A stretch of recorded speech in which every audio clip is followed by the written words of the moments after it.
Under the brightly shining moon, the adventurers found themselves on a grassy plain, lamenting the goblins that had been slain.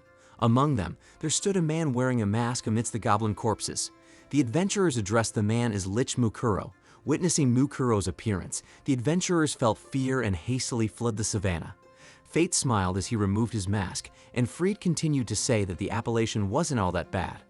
Fate then put his mask back on and expressed his intent to hunt some monsters to improve his status before the Holy Knights came looking for him.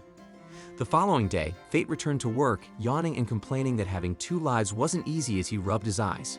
Simultaneously, Roxy arrived and summoned him, assigning a secret mission. The scene shifted to Fate inside a carriage with Roxy. Roxy told Fate that it should already be visible and pointed to the Hart family's vineyard. Fate, seeing the vast vineyard, inquired if that was the secret mission she meant. Roxy reminded Fate about the grapes from their vineyard that were sold at the market yesterday and wanted him to see it for himself. Shortly after, they arrived at a large house amidst the vineyards. They were welcomed by Aisha. Roxy then ran towards her mother, telling her that she didn't need to welcome her. Aisha noticed Fate's presence and asked Roxy about it. She then introduced Fate to her mother, explaining that he was a servant Roxy had recruited and brought him to meet everyone. Fate nervously introduced himself. Aisha, with a smile, introduced herself and expressed her happiness at Fate's arrival. She asked Fate to come closer and inquired if he liked her daughter. Hearing the question, Roxy immediately screamed. Aisha was curious about Fate's opinion of Roxy as the one who had given him a job. Upon hearing Aisha's explanation, both Fate and Roxy were surprised and relieved. Fate then answered Aisha's question, stating that he cared deeply for Roxy. He then knelt down and declared his desire to serve Roxy for the rest of his life. Roxy's face turned red upon hearing Fate's response, and she excused herself to go to her room. Confused by Roxy's reaction, Fate asked Aisha if he had said something wrong. Aisha, watching Roxy run off, mentioned that Roxy always ran away when she felt awkward. She then shared a story about how Roxy used to be very sensitive and would cry at the sight of insects. Hearing this, Fate remarked that it was quite different from her behavior in the capital. Aisha was surprised that her daughter still remained a holy knight and expressed her concern that Roxy might push herself too hard after losing her father and becoming the head of the family. Upon hearing these concerns, Fate assured Aisha that Roxy was a good holy knight and everyone had faith in her. She also managed her duties as the family head effectively. Meanwhile, Roxy entered her room. She turned on some music and gazed at a small statue of her father, reminiscing about the memories of sword training with him. She held the figurine of her father and put it back down, saying that she hadn't fulfilled her promise yet. In the grape field, Fate was helping Roxy and the other workers pick grapes.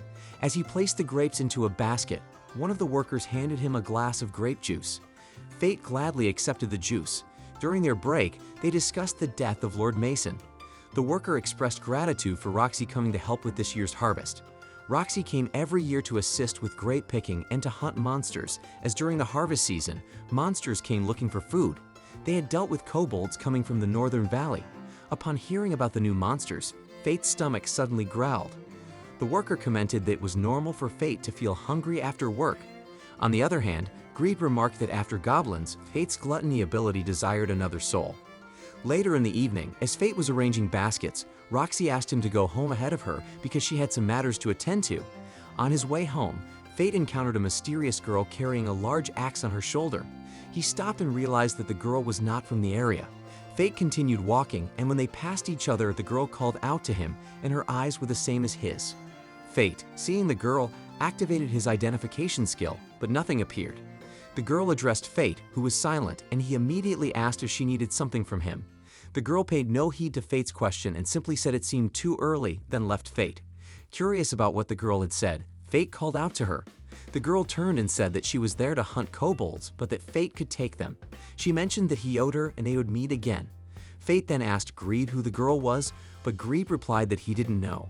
Shortly after, Roxy approached Fate, carrying 2 baskets filled with grapes.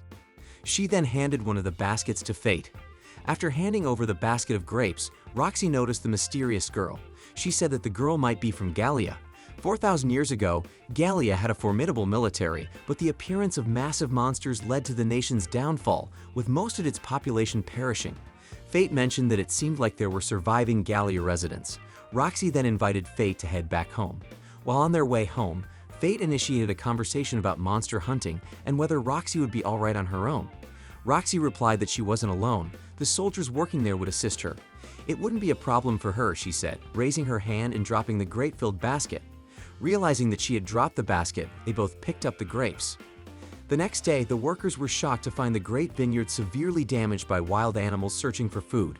Switching to where Roxy, Fate, and the soldiers were lurking, they were observing a group of kobolds near a river.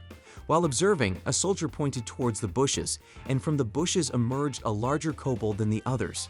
The appearance of the big kobold surprised Roxy and Fate because they had never seen a kobold that size before. Fate, upon seeing the kobold, felt tempted and almost entered a half-hungry state, closing his left eye so Roxy would notice. He then looked at the status of the kobold. The kobold had a level of 50 and had a special name, the Bringer of Lament. This kobold was a crowned being, powerful monsters born from long accumulated aggression. Seeing the kobold roar, Roxy and the others decided to retreat and head back to the village. The soldiers felt despair as they believed they couldn't handle fighting the monster. Roxy, seeing this, reassured them, saying that she would defeat the monster. Roxy then instructed the workers to take cover, and the soldiers prepared to battle. After giving the order, Roxy requested the soldiers to prepare. Seeing this, Fate then decided that he would confront the kobold monster. The night had arrived, and Fate returned to the place where the kobolds were gathered. The kobolds surrounded the crowned creature. Fate had a plan, and he intended to fight greedily. He drew his sword and transformed it into a bow and arrow. Fate pulled the bowstring and shot towards the kobolds. Simultaneously, as the kobolds were killed, Fate's gluttony ability activated. He ran closer while shooting at the approaching kobolds.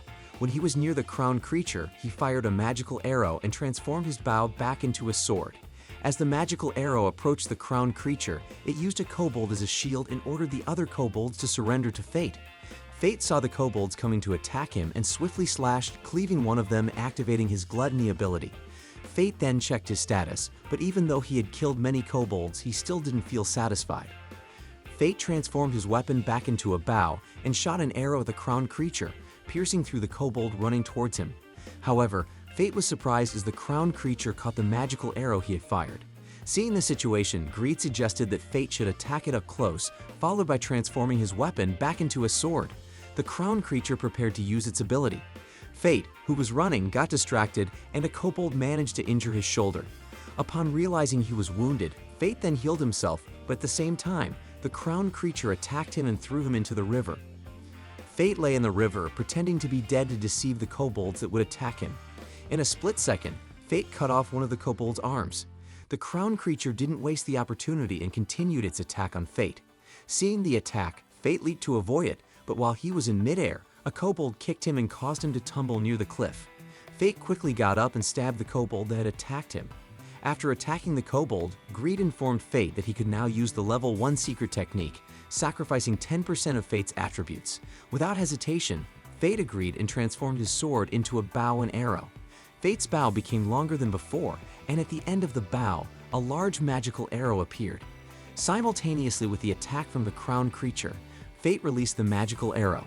Fate's attack crushed everything in its path, including the crowned creature. After witnessing the devastation caused by his attack, Fate felt overwhelming guilt. At the same time, Fate's gluttony ability had activated, causing him to drop his weapon and clutch his throat with both hands. Fate was overwhelmed as he had consumed a high-quality soul for the first time. He collapsed and screamed at the top of his lungs while holding his throat.